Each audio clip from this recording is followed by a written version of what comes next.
So I've been doing some reading on Kamala Harris's Wikipedia. I found something that's pretty funny.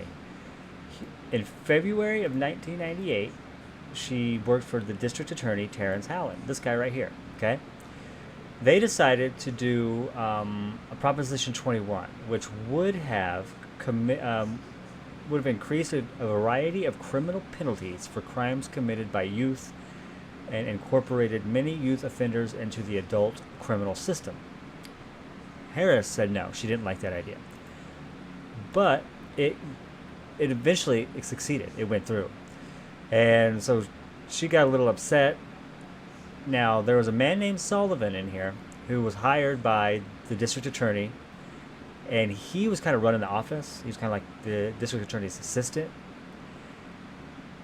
He went to the press people and told them that all questions need to go to them, not to Harris. So Harris got a little upset and she quit. That's what it says right here. Solomon opposed directed media inquiries about Prop 21 to Harris and reassigned her, a de facto demotion. Harris filed a complaint against Solomon and quit. And they have a little piece here from the Anderson Valley Advertiser titled The KO and Kamala. So I wanted to read that. So I pulled that up and I'll link it down below so you guys can read as well. But what I found really interesting was this. This is the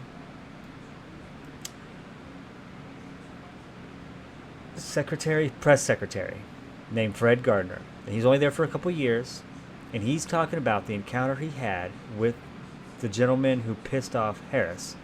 And this is probably what he says. Not long after he arrived to the job, Solomon came into my office and instead of sitting in the chair across the desk, pulled it over so that he could sit alongside me and read what was on my computer screen. You have a philosophical difference, were Solomon's first words. That may be, I said. What about? You're trying to make a star out of Kamala Harris. I can't make a star out of Kamala Harris, I said. She's already a star. Then it goes on to say, he said he didn't want me directing media inquiries about Prop 21 to Kamala Harris because she was planning to run against Hallinan November of 2003. She has an agenda, Solomon asserted. My apologies. She has an agenda. I pointed out that it was February 2000, an exhausting campaign had just ended, and everybody was just wanting to get to work. Then it goes on to say,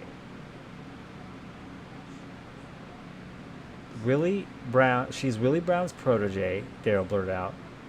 He is fucking her. How do you know that? And he doesn't come up with any backup. He just says, stop,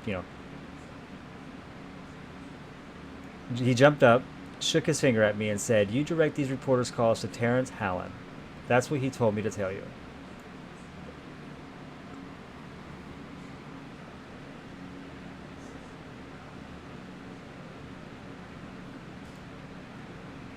But what I find the most interesting and what I think is the most boss bitch move of all,